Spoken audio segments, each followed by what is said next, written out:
Hey everyone! So, I got requests to make this video for you guys today, and of course I would love to share how I got into UC Berkeley. One of my roommates went to UC Davis for the weekend, and my other roommate is out at a sorority event. So, I'm just here by myself on a Friday night, but it's cool, you know? So cry if you need to, but I can't stay to watch you.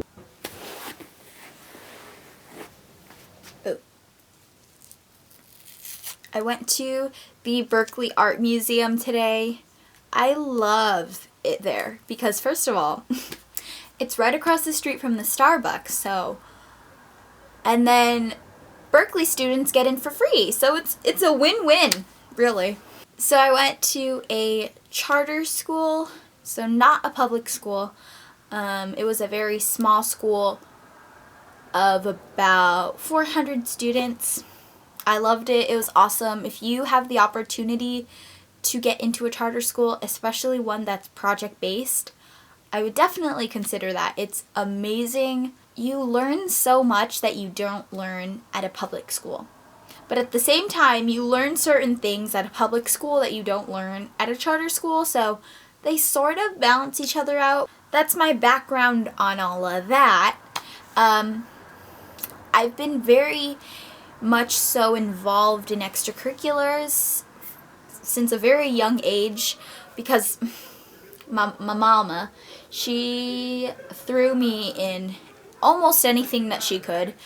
I really enjoyed doing most of the things. Sometimes it was a little bit much. Anything that I only did in middle school, I did not put on my college application. I mostly did 9th grade and beyond, or things that I started in middle school but also carried on through high school, because I'm pretty sure that is what they asked for on the application. I did a ton of extracurriculars. There are 10 extracurricular spots on the UC application, and let's just say I filled out all 10. That's not to say that that is a requirement and you need to do that to get into UC Berkeley. I honestly don't know. My college application process was crazy. If you want me to talk about that in a video, I would be happy to. Let me know.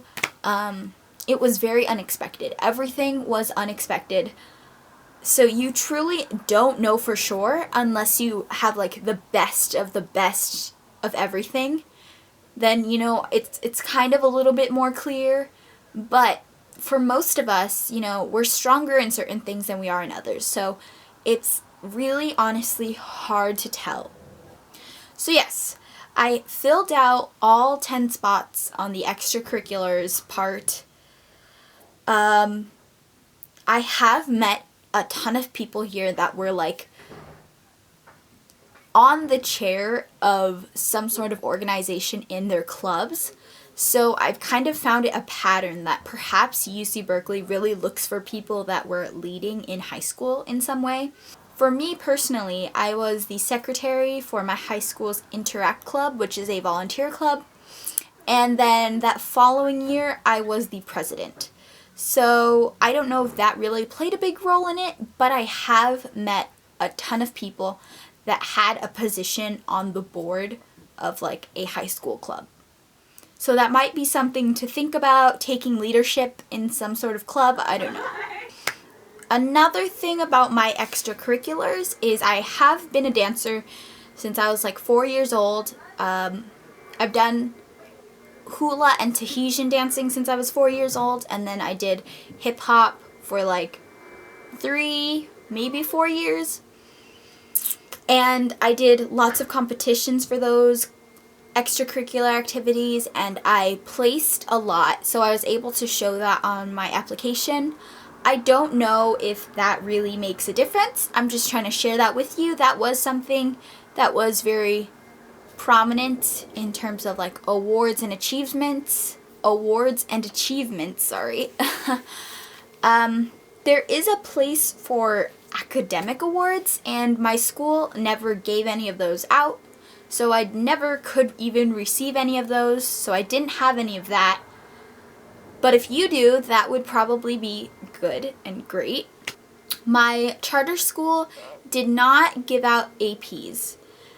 AP courses, which is advanced placement. I don't even know what that means.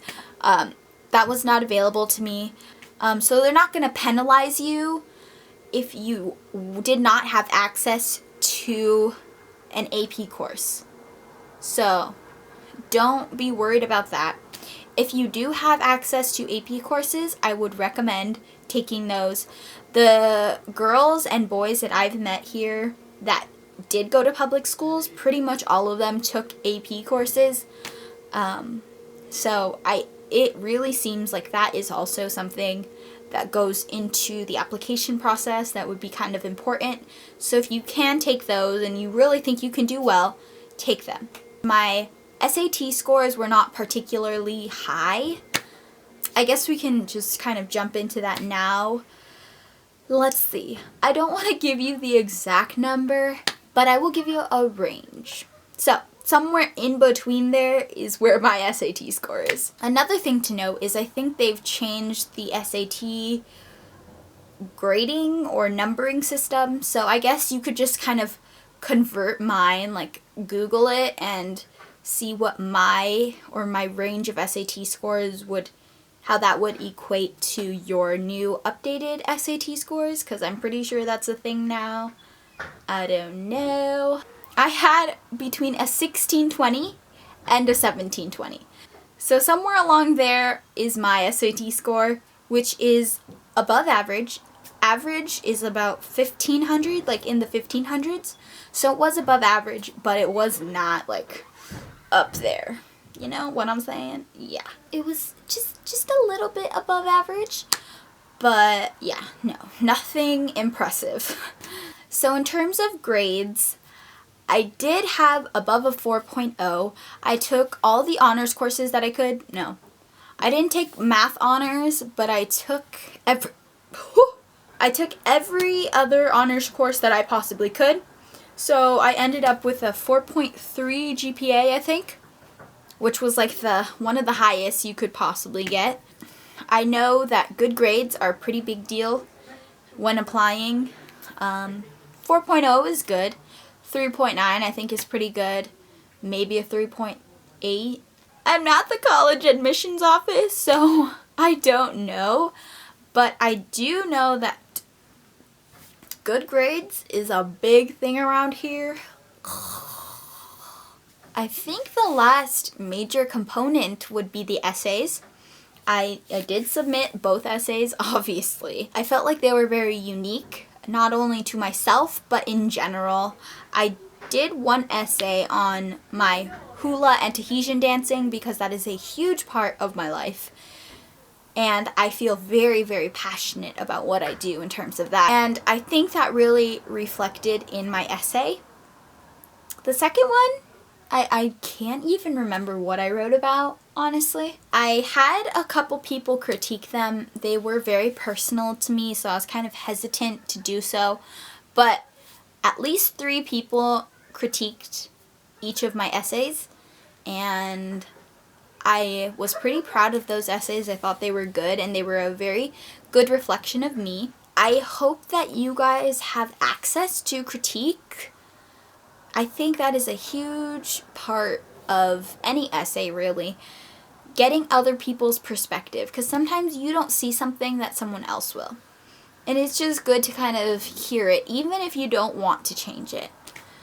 With that said, if any of you guys ever want me to go over your application essays, I know that the application process kind of just finished for current 12th graders, but if you're applying next year and next year you think of me, I would be more than happy to critique your essay. Like, just get in contact with me. I can give you my email, you could give me yours, and I can help you edit your essay.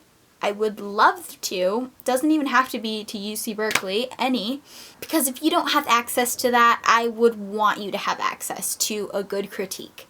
So just let me know. I'm here to help.